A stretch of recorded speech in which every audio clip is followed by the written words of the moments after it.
just came off from a few days ago. The title of the book I gave it to you for Christmas for my birthday. It's called Love Does.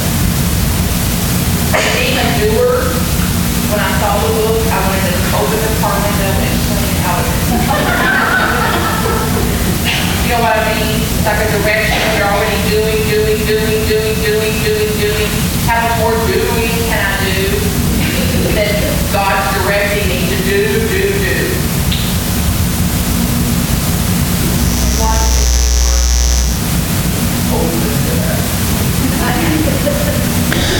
What if we were open to that? Literally, the privilege of doing.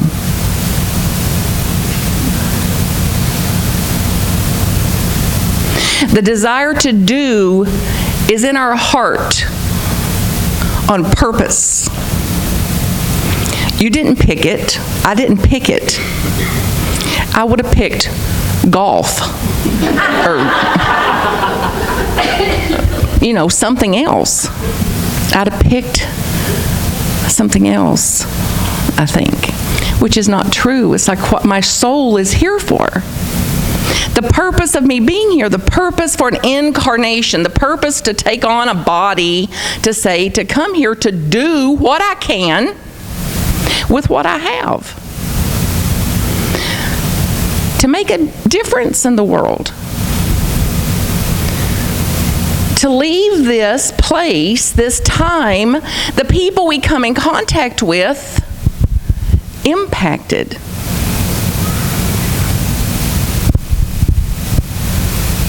The children that you have, the parents that you have, the co-workers, the community we're in, the spiritual community in, or the cities we're in. Like we're here to do. Love does. God does. Through us, through these hands, through these feet, through this voice, through those voices, through that instrument, through those chairs, through this roof, through it all, God using it all on purpose.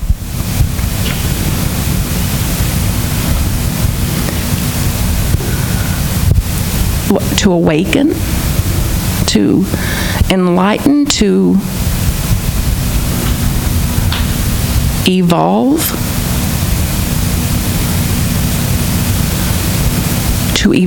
to come out of our patterned, animalistic way of being. You know what I mean? The little part of our brain that is the regressed part of our brain that has a very limited repertoire, like the animals, to fight, flight, or freeze, which would be like go numb, apathy, resignation. And then to live in that regressed part of our mind when we've got a lot of other potential. To break free, to break through, to set ourselves free from some of those regressed, archaic, 2,000-year-old, century-recorded history patterns of fighting, flighting, or freezing. And then to sing, let there be peace on earth. And let it begin with them.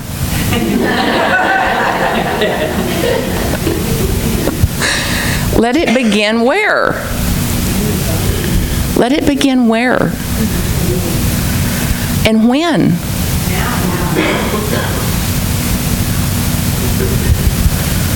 You didn't have my mother. I'm a mind reader.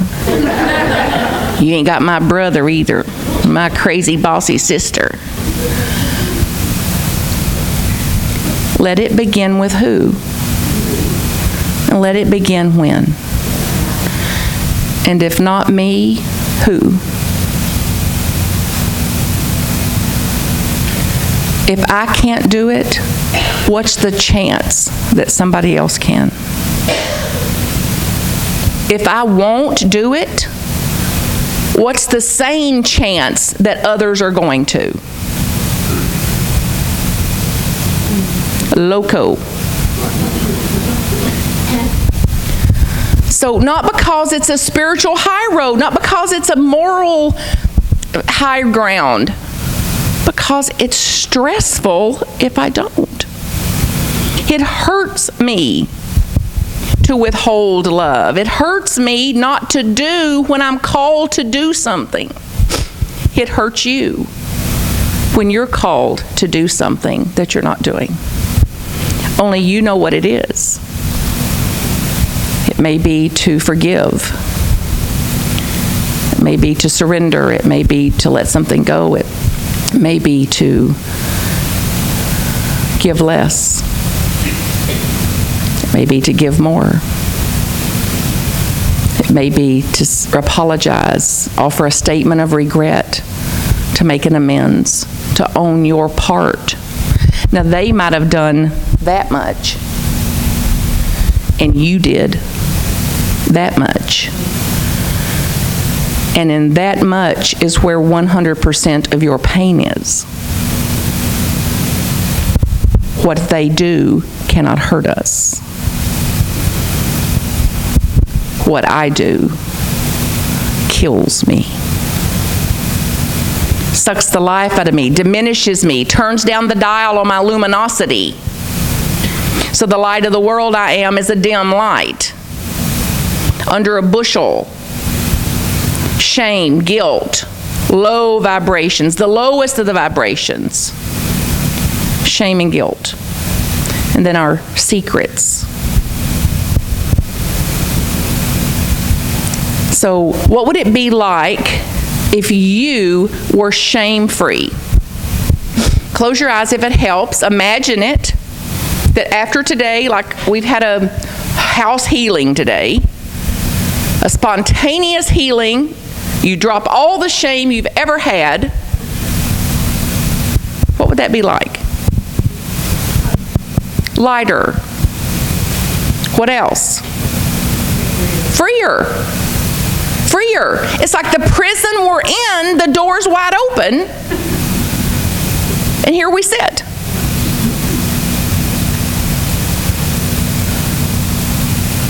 So who's got the key for you?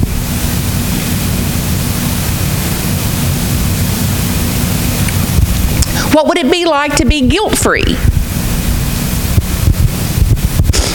That means you have no Velcro for guilt. So that means all the people in the world that typically guilt you are still going to guilt you. You just don't have any Velcro. They're guilting you and you may be amused by it. What would that be like? Freer. Lighter, more open, more spacious. So then they guilt you. How would you respond to it? Thanks for sharing. How about you're right? They say, oh, Martha, you're so critical. It's like, I know. You've not called me since December. It's like, you're right. You never come home. It's like, you're right again. Where would be the war in that? You're the worst excuse for a daughter I've ever had. It's like, I know. I'd hate to be you. The mysteries of life, you know. This ain't funny, you're making fun. It's like, you're right again. I just can't take this seriously anymore. It sounds like you're missing me. What would you suggest? Call me every week. It's like, it's not likely. So don't set yourself up for that. That would hurt you more than you're already hurt, it sounds. So besides me calling you, what can I do? So what can I do? What can I do from here? What can I do in honest action?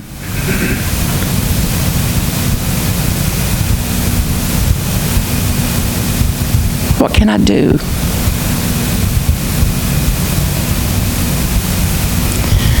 And is there anybody still waiting for God to do it? Okay.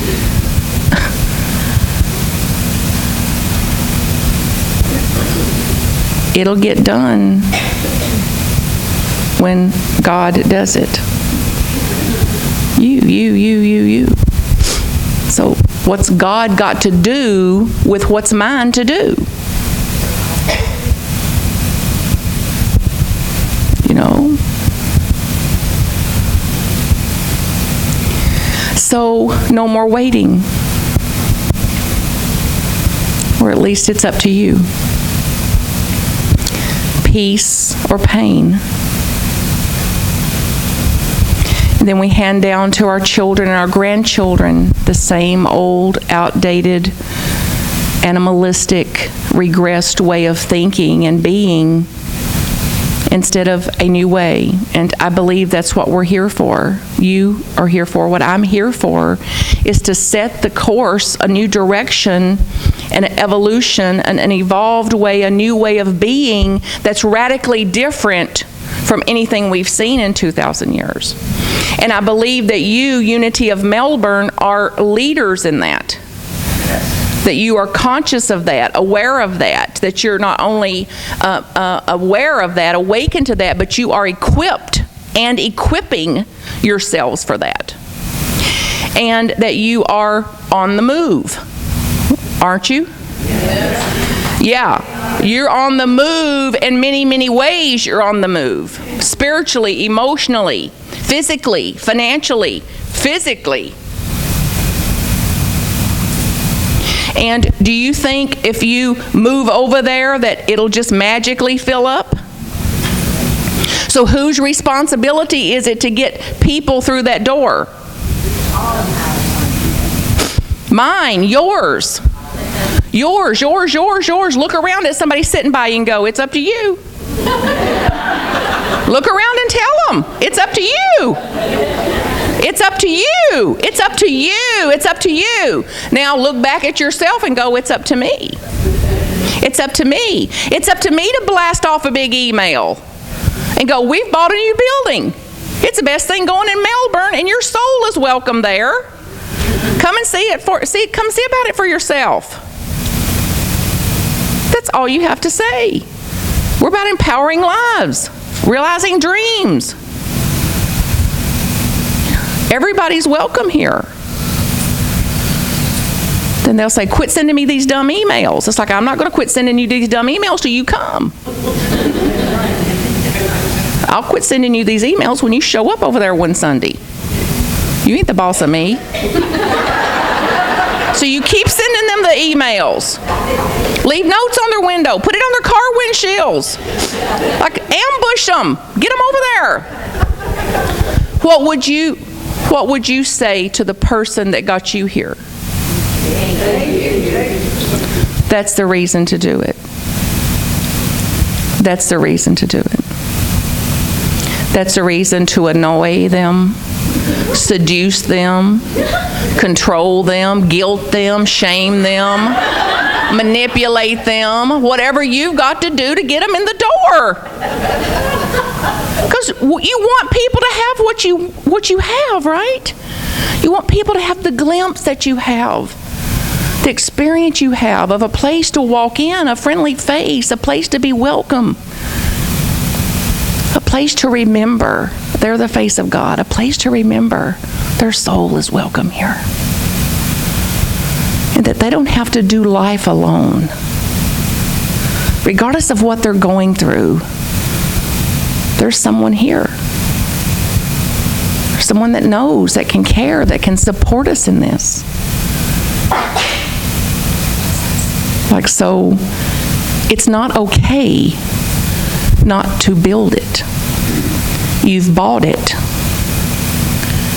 And build it. And to be radical and ruthless in doing so. And you know how the mind works, though? The mind that thinks, oh, we bought the building, we sell the building, let's check that off like, okay, it's done. You know what I mean, that mind? It's like false. Like, it's the beginning. It's the beginning. So as you renew and Keep yourself emotionally strong and emotionally mature in your functioning, and spiritually prayed up and spiritually connected, awake and aware of who you are, your own source. Your relationship with God is the single biggest contribution you'll ever make to Unity of Melbourne. Your individual relationship with God is the single biggest contribution you'll ever make to Unity of Melbourne. And to the degree that that relationship is intact and strong and alive, awake in you, on fire in you, all is well. So take that on as your project. And then as you shine that light, radiate that light, demonstrate that, live that out, then you can expect us to deepen our relationship with God, to come back to source, to remember who and whose we are, and then to act in accordance with that in right action and in being the change we want to see in the world. I love you so. I'm so proud of you. I'm your best cheerleader here. And I'm contributing in ways spiritually, physically, financially for you too, as you grow into this. And I'm going to be a little voice in your ear going, send another email. Call them fools. You'll hear all sorts of things coming from me to you to prod you, to poke you along there. And you won't be able to turn it off. It'll be the damnedest thing. You'll be trying to shut Martha Creek up. It's like you can't. So you may as well do it. Take the easy road for yourself. And in the meantime, have a big old time. You know, just have a big old time. The joy that you naturally are, the love that you naturally are, the hospitality that you naturally are, and the way that you have a very purposeful way of having people belong somewhere is what the world is looking for, I believe. So not a magic pill, but a way of being that we dream about. And then there's those of us who can do it and be it. And then the combination of that, both and.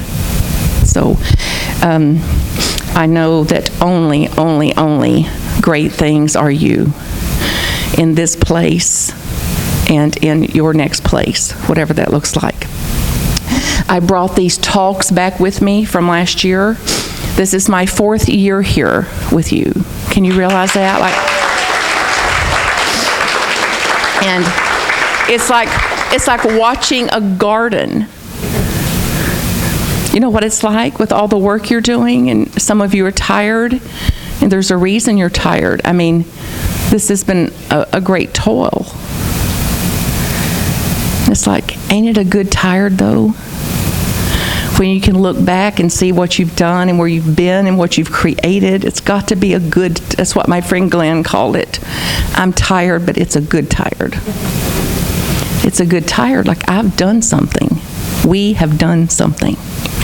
So the talks are back there on the table in the back, and it's 4 CDs, so there's 12 talks in there.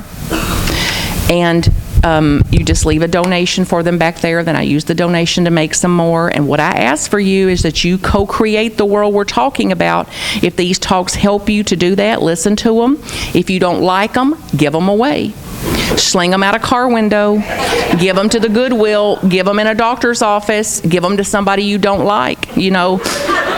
Just do something with these to keep them moving in the world, because I am dedicated to getting our message out into the world. So if they never make it through our doors, if I can make it through theirs, I will. And I will with your help. So you can also duplicate them. It's the opposite of copyright. So duplicate them, give them away, do what you can. And then there's a few of these little books that was gifted to us through Byron Katie's work and Byron Katie International at my request for the workshop we had yesterday. And there's a few left back there. And this has been, let me say, a Bible to me, this little thing. So I can just flip open randomly to a page and remember what is mine to do. Stay in your own business. There won't be any stress there. So the minute you're in stress, come back to your own business. Next page. Meet your thoughts with understanding. All thoughts are false. If you understood that, you couldn't react to anything. What is, another page, what is. Now, I didn't write the book. The book's called Loving What Is. If I'd have written it, I'd have called it Loving What Sucks. I didn't write it. So we may never love what is. I may never like what is. But the very moment, right now in this moment, to the degree that I accept what is as what is, it's over. When I accept what is as what is. I didn't get to vote. What is. I don't have to love it, I don't have to like it, and I also do not have to be a victim to it. I'm not a victim. I didn't come here to be a victim. So whatever is, I'm not a victim to it. I'll change what I can with what I've got. I'll do what I can with what I've got, with the time I've got, with the power I've got, with the resources I've got, when I can and with who I can, and accept what I cannot change and know the difference. Empowerment.